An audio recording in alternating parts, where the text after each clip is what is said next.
મિત્રો, આ વાર્તાની અંદર આવતા નામ, પાત્ર અને ઘટના કાલ્પનિક છે. તેનો કોઈ પણ વ્યક્તિ સાથે સંબંધ નથી. આ વાર્તા ફક્ત અને ફક્ત મનોરંજન માટે બનાવવામાં આવી છે. તો વાર્તાની શરૂઆત કરીએ. હું રાજકોટની અંદર રહું છું અને મારું નામ ભાવેશ છે. હું કોલેજના પહેલા વર્ષમાં છું અને આ વાર્તા મારી કાકી ઉપર આધારિત છે. મારા કાકી ખૂબ જ સુંદર છે અને તેની ઉંમર 32 વર્ષની છે અને તેની તંદુરસ્તીનો કોઈ જવાબ નથી. તે ગામડે રહે છે અને મારા કાકા જામનગર બંદર ઉપર કામ કરે છે. મારી કાકીને 3 બાળકો છે. થોડા દિવસ પહેલા પરીક્ષા પૂરી થયા પછી હું મારા કાકીના ઘરે ગયો. હું લગભગ બપોરે 2-3 વાગે તેમના ઘરે પહોંચી ગયો. મને જોઈને ઘરના બધા સભ્યો ખુશ થઈ ગયા, કારણ કે હું પણ ઘણા સમયે ગામડે આવ્યો હતો. આખો દિવસ હું ગામમાં અને ખેતરમાં ફરતો રહ્યો અને સાંજે જમવાના વખતે ઘરે ગયો. જમીને અમે મારા લેપટોપ ઉપર દિલવાલે દુલ્હનિયા લે જાયેંગે મૂવી જોવા લાગ્યા. મેં કાકીને કહ્યું કે કાકી, મારા બંને પગ ખૂબ જ દુખે છે. તમે મારા પગની માલિશ કરી આપો. કાકીએ મને તેલની માલિશ કરી આપી. મેં કાકીને કહ્યું કે લાવો હું પણ તમને તેલ માલિશ કરી આપું. તો કાકીએ કહ્યું કે માલિશ કરવાથી શું ફરક પડશે? મેં કહ્યું કે તમારો આખો દિવસનો થાક દૂર થશે.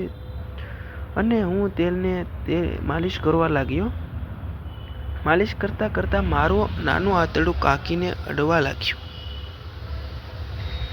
કાકીએ તેને પકડી લીધું અને કહ્યું, આને સંભાળીને રાખો, નહીંતર હું એમને તોડી નાખીશ.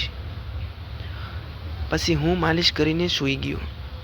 સવારે જ્યારે જાગીને હું નાહવા માટે બાથરૂમમાં ગયો, ત્યારે મારા કાકી બાથરૂમમાં નાહી રહ્યા હતા. મારા કાકી મને કહેવા લાગ્યા કે આવને જરા મને મારી પીઠ ઉપર સાબુ લગાડી તો. મેં કહ્યું હા.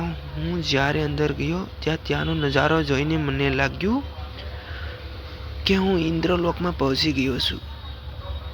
હું તેમની પીઠ ઉપર સાબુ લગાડવા લાગ્યો. લગાડતા મારાથી કાંઈક ભૂલ થઈ ગઈ, એટલે કાકી ખીજાવા લાગ્યા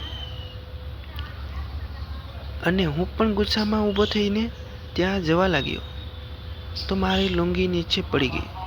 હવે કાકીની નજર મોટા ફુવારા ઉપર પડી. તેણે તરત જ તે ફુવારો પકડી લીધો અને તે મને પૂછવા લાગી કે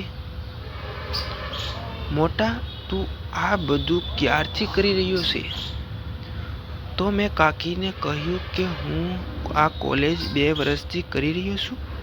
તેણે ફુવારાની સાથે રમવાનું ચાલુ કર્યું અને કાકીએ મને કહ્યું કે આ દૂધ બાળકો માટે રહેવા દેજે. અને પછી મિત્રો, જે થયું તે સાંભળવા માટે વિડીયોને લાઈક અને ચેનલને સબસ્ક્રાઈબ કરી દેજો અને તમારા ગુજરાતથી આ નાના ભાઈને મદદ કરજો.